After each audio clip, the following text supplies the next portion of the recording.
let's talk about works in progress.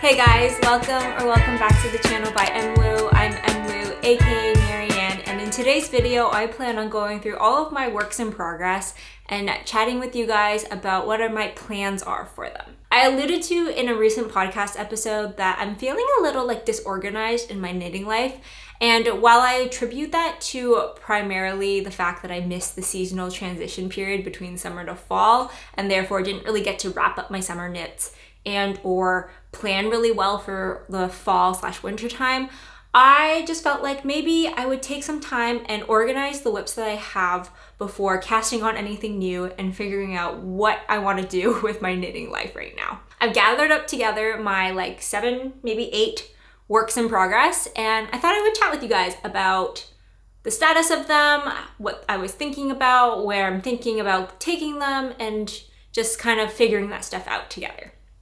Before we get into the nitty-gritty, let's talk about what I'm wearing today. This is my Marzipan cardigan. It's a beautiful DK weight cardigan that I knit up, I think, last year. I can't remember anymore. And while it looks like it has a really pretty cable detail, it actually is faux cabling, so it's really, really straightforward to do. And mine is knit in Knitting for Olive Merino in the color Marzipan, held with a strand of Sandnes Garn silk mohair in the color 1015. I think this silk mohair is a little thicker than the tin silk version, but it makes this really pretty off-white color that is my most neutral cardigan, so I actually get a decent amount of wear of this. And it's just super warm and cozy for the fall season. Let's go into the WIPs. So I have about 7 or 8 or so. Some of them are knitting, some of them are crochet. I think most of them are knitting. And I'm not gonna go in any particular order. So I'm just gonna grab whatever in front of me and chat about it. Some are gonna be relatively new that you've seen recently if you follow the podcast. Other ones are probably gonna be a little bit older that I haven't really talked about in a while. And then there's probably some that I just haven't even ever mentioned. I'm sure there's a couple of them. So let's just go down and chat about one of them. The one in here is my Soufflé by Penrose. This one is a relatively newish project that I had. I casted this one on in the summertime and it went on hold maybe July, August, sometime about that. So this is what it looks like right now. For those of you who don't know, this is the Soufflé top by Penrose. It's the blouse version of her Soufflé collection. She has a whole bunch of different sweaters and tops in this collection, and they all kind of feature this really feminine body structure with a ruffle along the front. If you guys have been following me for a while, you know that I love the summer soufflé. I actually made 2 versions, one in a really dusty pink color and one in a dusty blue, and I love both of them. The summer soufflé as well as this soufflé are all circular yoke. The difference is that this one is made in 2 strands of silk mohair, and it's just so feminine. There are a couple of details that are different from their summer soufflé, but I casted this on because I wanted this to be my Taylor Swift concert shirt. Before I get into that story, I will quickly just talk about the yarn and all that jazz. This one is Sandnes Garn's Tin Silk Mohair in the color Dusty Rouge or Dusty Pink, something like that. The top half or the yoke section is knit in 1 strand of mohair, and then the body and the frill are all knit in 2 strands, I believe. The key features of this one is that it has an I-cord neckline along the top, this really sweet keyhole button detailing on the back, and it has a folded edge, and it's just supposed to be light, airy, and feminine. I think I'm making size 2, and as you can probably see, she's been put on hold at the sleeve stage. So this one, like I mentioned, I casted it on in the summertime because I just wanted something on a bigger needle gauge to work on. This is on 4mm needles. And while I was working on it and making a lot of progress and I kind of whizzed through the body, I ended up putting it on hold, I think at the beginning of August, because I wanted to focus on my Milady's dress and just kind of not have too many projects going on before I went on vacation.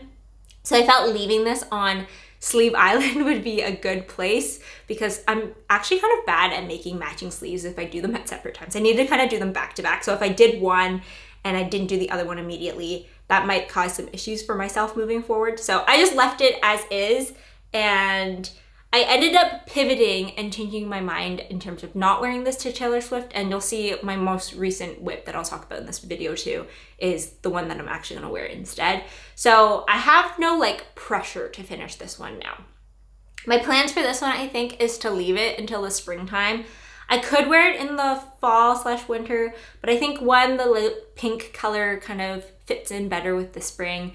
And then two, I don't know if I have enough yarn to make long sleeves, which was my original plan. I might have to finish it with short sleeve, which is what the pattern originally recommends.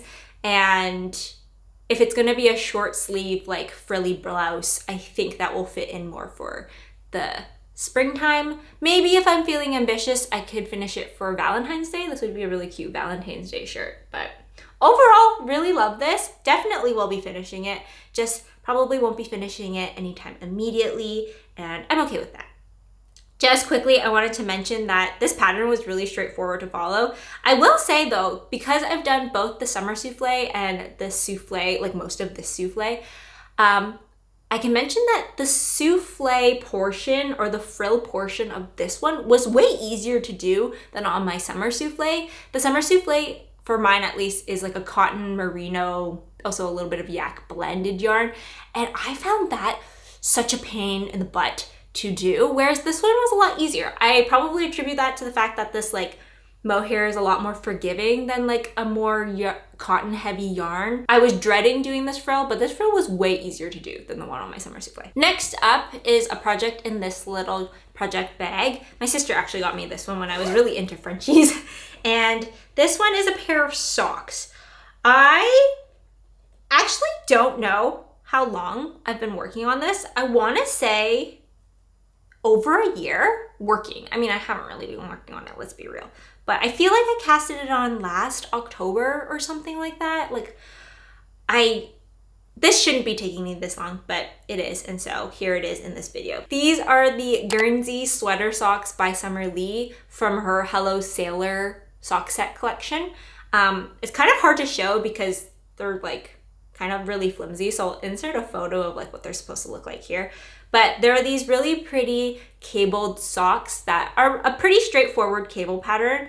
And I planned on making shorty versions, which is why they're so like tiny versus the like longer ankle or crew, I think is what they're called, crew socks. I was like in a really big sock phase like when I first started knitting, and I kind of just fell off of them. I think they're a little fiddly, and while they're great for traveling and carrying around, I don't know, there's just like some things you need to like think about. It's not just as easy as like a stockinette hat in the round. And so I haven't really been gravitating towards socks, even though I know if I just sat down and worked on these for like a day or two, I could get them done, and then I'd have pretty ankle socks to wear. So maybe I'll finish these sometime. I don't want to promise, but I don't know, maybe I should just do it, you know? These ones are really special to me because I use special yarn. This yarn specifically is from Alaska. When we went on our Alaskan cruise, I think in June last year, I picked up a whole bunch of like fun yarn, and this was one of them. This yarn specifically is Hedgehog Fibers sock yarn, I think, in the color Serengeti, which is this really beautiful like army green with some orange, pink speckles, and it's like so cute, so fun. And while it's probably not the best yarn to use for like a cable knit sock pattern, I just thought it would be so cute, and I really like the way that it like is coming up together. One other thing I'll add to this is that this was my first time doing socks 2 at a time. Historically, I've only ever knit socks like 1 at a time. I'm like stuck between which like method of sock knitting is better, because I think I move better when I do 1 sock at a time. It just like is easier to focus on one thing. There's less things to keep track of. Like, while I know it's not difficult because you just like, you do 1 row and then you do the exact same row for the second sock. The fact that you have to like yarn manage, especially the fact that I decided to use like 1 skein and pull from the center and from the outside versus like splitting the skein into 2, and just having like the fact that you have to kind of just micromanage the project a little bit more.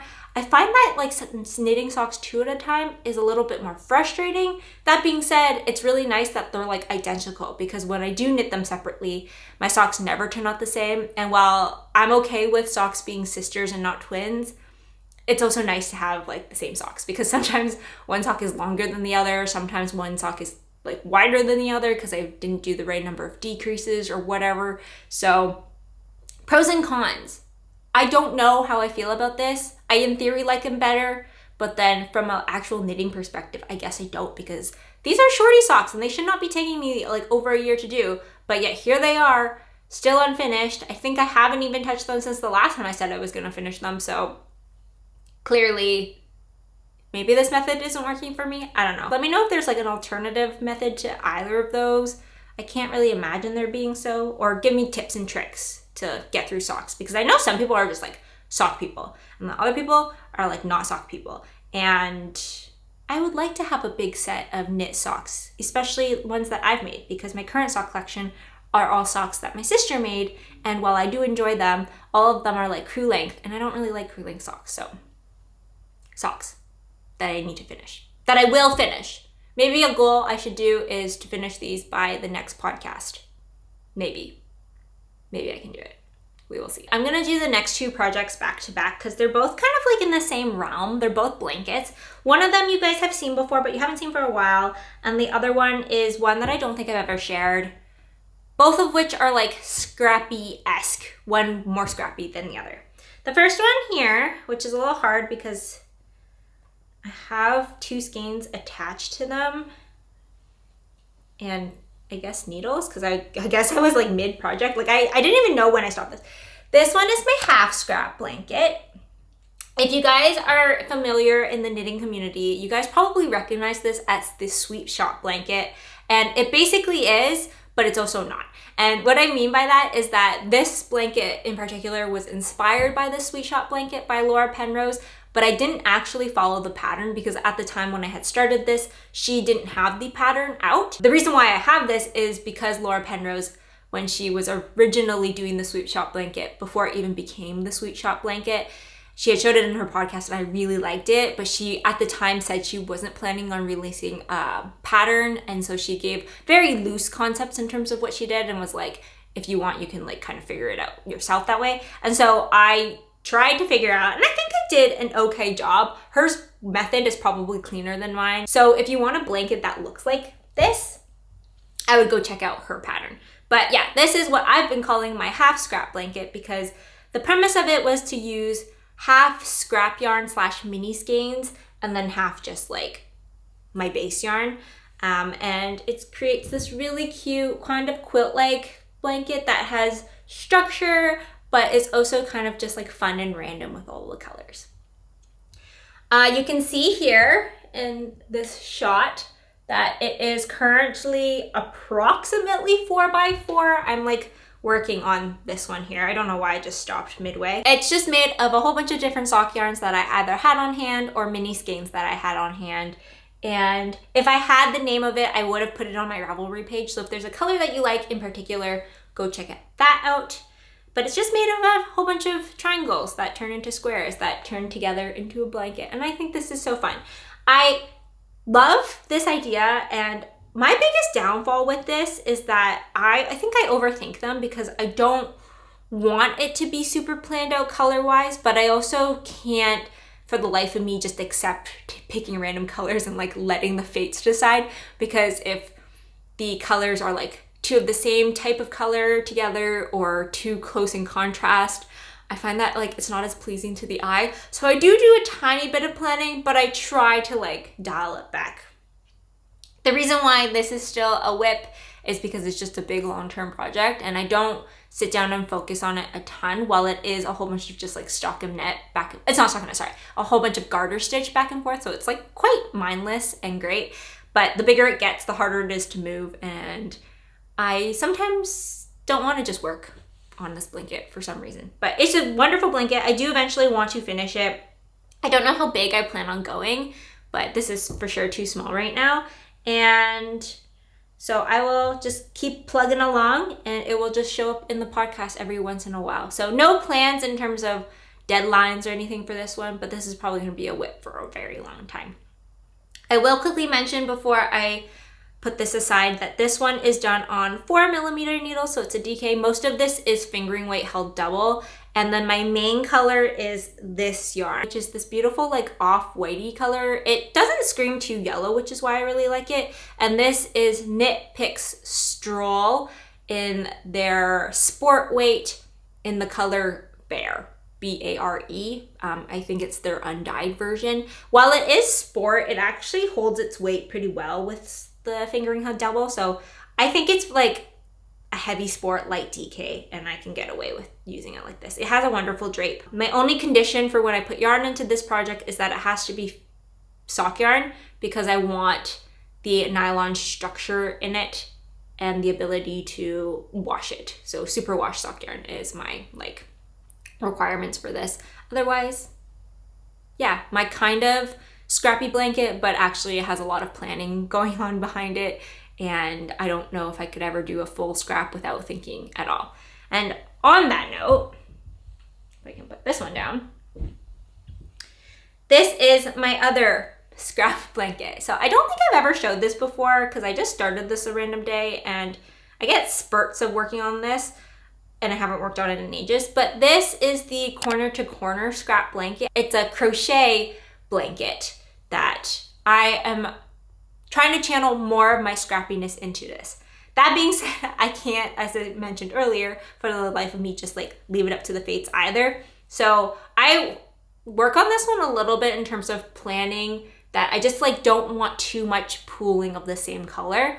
It probably will get easier as the like diagonal length of the blanket gets bigger, but especially at this beginning part, it was really easy to just get like this huge chunk of colors. And while I think the goal is to like not worry about it, I just like couldn't really stand the idea of having like a huge one color chunk here and then like line by line changes of colors in the middle. This is, I believe, just single crochet a bunch of times, and you increase on each side to make kind of like, you start in the corner and then you expand outwards and you can go as big as you want. This one is just like a fun back end one that I kind of try to use any kind of scrap yarn that I have. The only condition is that it has to be fingering weight. So this one is a little bit more free flowing, but I try to use my scraps of scraps for this one. And so I still have a whole bunch of yarn that are like too small for my half scrap blanket, but too big for this that I don't really know what to do with. If you guys have any other good like scrap projects, let me know. I think my sister did like a hexie puff one, which was kind of cute. Or there are people who have like scrap sweaters, which I did think about. I think specifically the one that caught my eye is called the sea glass sweater, which is really pretty.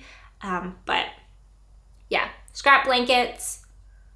Another one that's kind of like just free flowing timeline wise. I will work on it when I work on it. Let me know if you guys want to see updates on this one, but this one's probably just my like anything blanket. If you're curious, I'm doing this one on a 3.5 millimeter hook. We have 3 big projects left and then another just like weird one. This one here is one that was recently on the podcast. And this one is my Arctic light sweater. I started this, I think just shy of a year ago, last October, maybe November. And this one is a beautiful cable knit sweater by Veronika Lindberg, who is also known as Pica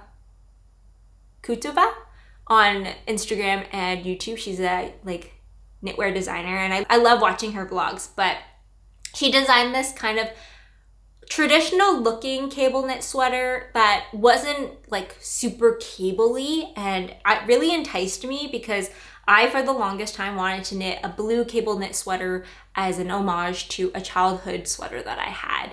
And this was kind of the pattern that caught my eye and I worked on it. So I started this last year, and the reason why it's so tiny is because I need to be in a very specific mood to work on cables. And I think I bit off more than I could chew at the time of casting this on because it didn't have short row shaping in it and I really wanted to add a little bit. I didn't add a lot. You can see if I align the edge here, I added maybe about like 1 centimeter or so. Maybe a little bit more than that. And I hope it will stretch a little bit when I block it. But after doing that at the time, I was maybe about like 1.5 years into my knitting journey. And while I think I was able to logic it out, it used so much brain capacity that I just like needed to take a big step back. And then I kind of just like stopped working on it. I didn't work on it basically up until like 2 months ago, where I like added a couple rows in, maybe 10 or so rows in, and then again it has been put on hold, and so it's remained in this tiny position.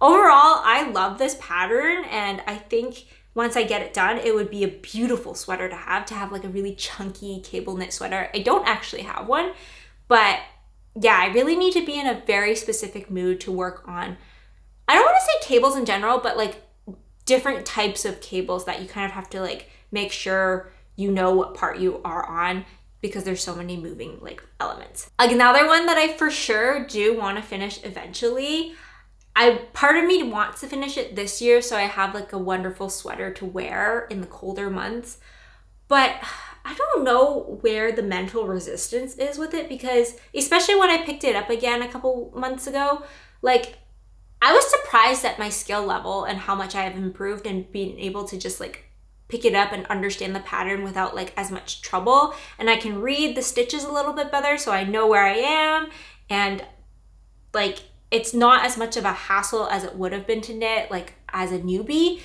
but I still just like don't like to sit down and knit it. And I think maybe it's because I can't really get into the flow. I need to be kind of focused on this, versus my favorite kind of knitting is just like passive knitting when I'm reading a book or watching a YouTube video or just like listening to music. And because this requires so much concentration, I just like don't really gravitate towards it. But beautiful sweater, beautiful pattern. You will see it come up here and there. I think maybe my best bet is just to work on it in increments. I should probably mention the yarn. This is a beautiful yarn combination. This is Natural de Rirum. I probably am saying that wrong. I always think I do. I think it's a French company that I can't pronounce. And their Penelope base in the color Mezzanage. And it's this beautiful deep blue. I love this color. Held with a strand of Pasquale Manidas in the color 214, I believe. I think it's their navy color. And I made the mistake of mixing it up with, I think, 215, which is a slightly lighter blue. If you want this yarn combination, make sure you get the navy one, because it like matches the Mezzanage color so perfectly. And this yarn combination is so squishy and so soft. I don't know what they do to the like Pasquale's Manidas. It's just like the softest mohair I've ever felt. I believe it's a silk merino yak blend, and it's just no scratch, only softness. And then the Penelope is a merino silk blend, which is also really like luxurious. So it's super warm, super plump and fluffy, but it also has this like smooth texture to it, I think from the silk, and both in the mohair and in the main yarn, that gives this project such a luxurious feel. I definitely think I would knit with this combo again because it's just so wonderful. Both of those yarns are not necessarily on the cheap side, especially the Manidas. It's a fairly expensive mohair, but for the right project, I think it's like totally worth it. But yeah, that's my Arctic Lights. I'm sure it will pop in and out on the podcast as I make like progress here and there. I think part of me just needs to get through the yoke, because once I'm on the body and don't have to worry about like increases or like all of that jazz, it probably will be easier, but getting there, man, has been hard. The next project here is one that is probably my newest WIP and my most current like ongoing project. So of all of the ones, I can say that this probably has the closest like timeline to finish, because I'm actively working on this and I suspect I should be able to finish it sometime soon. I am on the sleeves, but this is a Strange Brew pattern by tincanknits. And if you guys aren't familiar with that pattern, it's a wonderful pattern. I love it so much. While this is my first time knitting it, I can truly appreciate it and know that it will be in my like knitting repertoire for a very long time. But it's basically like a self-recipe book for circular yoke colorwork sweaters. And the premise of it is that you can basically have any size that you want. They give you the option of doing worsted, DK, or fingering. and they give you like information if you want to take the sweater a bottom-up approach or the top-down approach, if you want to add short rows, and how to like do math and calculate the repeating like yoke if you want to do circular yoke. So the pattern is a little bit more expensive than just like a standard one, but given its versatility and its inclusiveness, I think it's totally worth it, and I definitely will use it again moving forward. I specifically made a fingering weight version because I wanted like a lighter pullover for the transitional period, and because I just like circular yoke. Circular yoke, I think, is my favorite construction to knit. It's just a lot of stockinette that I alluded to earlier, and I think it just fits me really well. This is made in Sunday Fiber Co.'s Solstice fingering in the color Candy Mountain, and it's this really pretty color, and I'm obsessed with it. This is now going to be my Taylor Swift concert because I just think it's fun. I think it reminds me of Lover. It should be pretty cozy. My plan is to make long sleeve. I think it'll be comfortable, and I can't say enough good things about it. So as you can see here, it's on the sleeves portion. I am currently knitting one of them, and it's going okay. I don't like sleeves, so I'm kind of worried about the souffle, if I'm being honest, because sleeves are not my favorite thing. But if I just bite the bullet and I cast on sleeves and I work through them, I can get through them. I just always hit a slog when it gets to that part of the project. And I hope this will be done before Taylor Swift. My priority will be to finish this one. This yarn is really nice. I think it's a non-superwash merino. It's just so soft, so cozy. It's actually a high twisted one, so it gives the stockinette a little bit of texture, which I kind of really like. I don't know how it wears, and I don't know if it will pill. I have a feeling it will pill a decent amount, but I'm not sure. And overall, it's been a pretty smooth knit. I can't wait to finish it because I think it's just gonna be really fun and cozy to wear. In terms of like fun things about this project, this was my first time doing helical knitting with 3 skeins of yarn. And I think I would have been able to fly through this a lot faster had I not have to like constantly switch between the different skeins. But I'm really happy with the fact that there's basically no color pooling, because I'm always a little worried about knitting with hand-dyed yarn because I'm worried about color pooling, and helical knitting has saved all of this. There's one section though that I did do short rows that I was knitting back and forth, and I think it ended up working out okay, all things considering. You can't really see where it is, but helical knitting, Strange Brew together, great. The last knitting project here that I have for you guys is one that I'm a little ashamed that it's in this, I'm not gonna lie, but we're here to be honest, and it is one that kind of doesn't look like much. This is the swatch for it. Ooh, this is all that I have, and I'm just gonna be straightforward with you now that I'm gonna frog this. This is probably the only project in this bunch that I'm going to frog. That being said, I'm frogging with the intent of starting over, not to just like give up on this project. The background on this project is that it doesn't have a name because this is a self-draft. At the beginning of the year, I wanted one of my 2024 knitting goals to be self-draft a pattern. And while we are in October and I haven't finished, I'm trying not to beat myself up about it and not like put a fire under my butt to get it done, because I also do want it to be an enjoyable experience. My plans of this and what I had started was to make a knit t-shirt in this really beautiful off-white but speckled brown yarn for the summertime. And now that the summertime is over and I have to frog this and start over, I think I just need to like start with a new plate on this one because it comes with a lot of like mental baggage for me. I will mention that this yarn is beautiful, and this fabric is what keeps me going in terms of like the finished project eventually. It's got this wonderful drape. It's really pretty, this off-white cream color with, like I said, speckles. It's mostly brown, but there's like hints of red, blue, pink in it. It's really subtle, but really pretty. This yarn is the Lab Fibers Smooth Sport in the color Speckled Ash. And this Smooth Sport yarn is, I believe, 50% silk, 50% superwash merino. And therefore it's super slippery, super nice to wear. I think this fabric in the summer would be so dreamy. It'd be still a little warm from the merino, but just like it feels so cool and soft because of the silk. The reason why I want to frog this and start over is actually primarily because when I did my Strange Brew project and I was doing research about helical knitting and just like avoiding color pooling in general when it comes to hand-dyed yarns, I learned that if you plan on knitting helical with 3 skeins, you should knit things flat with 3 skeins just to keep the consistency of the like alternation of yarn. For this back panel, I had actually only just done alternating skeins, and I have 3 skeins of yarn, so my plan eventually was to go in the round and knit into like 3 rotating yarns.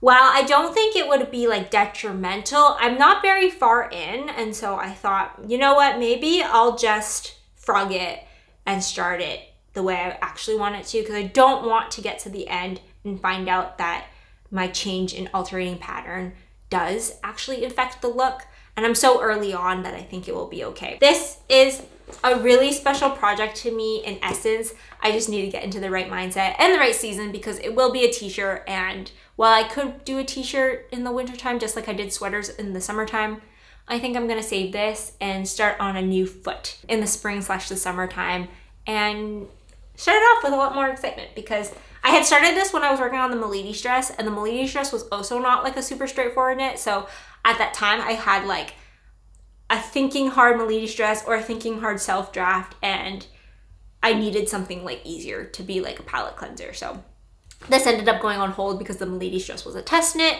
and that had a deadline. And so this will be a project for next year. Okay, the last thing is one that is probably my oldest WIP. And if I'm being totally honest with you, I don't think it's a WIP anymore. I think it's been like classified into an abandoned project.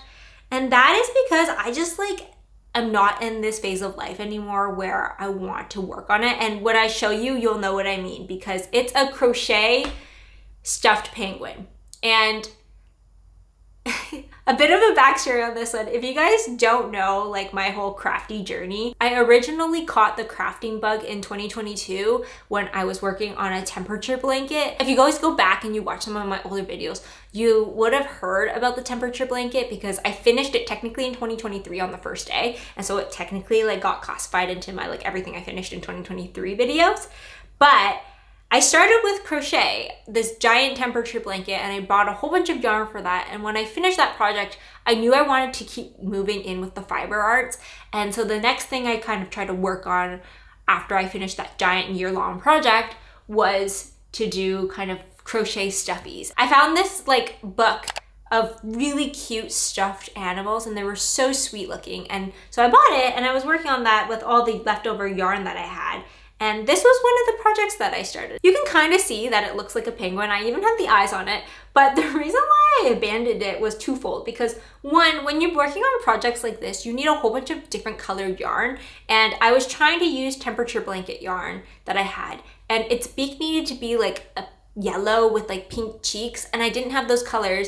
And so I was like, okay, I'm gonna go out and buy like a little bit, but I just never got around to doing it because I stopped using acrylic shortly after and started working into like knitting garments with like more natural fibers. And it didn't seem worth it to buy yarn for like a tiny bit of like a project that I was only gonna finish like one of. And then two, I just didn't never get stuffing. And at the time, because I hadn't really done any knit projects, I didn't even have any like loose yarn or scrap yarn to use as stuffing. And so he just like kind of sat unfinished because it was like I couldn't completely finish it until I did stuffing, but I didn't have stuffing. And so he's just kind of been left in this weird like half penguin existence that, as I mentioned, I don't think I'm ever gonna finish him. He's just kind of gonna be like this, which is kind of sad, but I still think he's kind of cute. A little scary because he doesn't have a mouth or a beak or anything, but yeah, this is a video about my WIPs, and if I'm being honest with you, this is technically a WIP, even though I'm now classifying this as an abandoned project, an AB. Is that a thing? But I thought I would share this with you guys because as much as I pride myself in planning well and wanting to go back, sometimes there are just projects that you need to cut your loss and you enjoy the process when it was happening. And I think this was one of them. Maybe sometime in the very far future, I will come back to this, but I kind of doubt it. I think I actually should just buy nothing, all of the acrylic yarn that I have, because it's just been sitting in my closet and I think someone else could enjoy it. This little guy has officially made it onto the pod. He might have showed up in one podcast like years ago, but this is the truth sometimes when you're crafting. There you have it, all my works in progress and the plans that I have moving forward with them. I'm pretty proud that there's none that I'm just like going to completely abandon. I don't think it's a WIP anymore. I think it's been like classified into an abandoned project. Not that there's anything wrong with that. Sometimes I think it's better to cut your ties and reuse a yarn for a project you'll love more than moving forward with something that you're not really feeling. But overall, all the stuff that I have that have been on hold, I still do like and I still do want. And I think it's okay to take pauses and breaks. I think being creative isn't supposed to be super linear and sometimes things take longer than they need. Overall, this is not supposed to shame you if you have a lot of WIPs or if you have no WIPs. I just wanted to be very transparent about the fact that I do, and that's okay, because I think we really romanticize finishing projects and always working on something and just pumping projects out. But sometimes projects stop, sometimes projects take a break, sometimes they come back, sometimes they don't. I hope this inspires you to maybe take a look at your WIPs and evaluate what you want to do moving forward with them. If you guys are daring and want to go through your WIPs and share with me how many you have and what your plans are for those, I'd love to hear them and provide some encouragement or some thoughts if you have some questions or don't know what to do with them. I hope you guys enjoyed today's video, and I will catch you guys in the next one.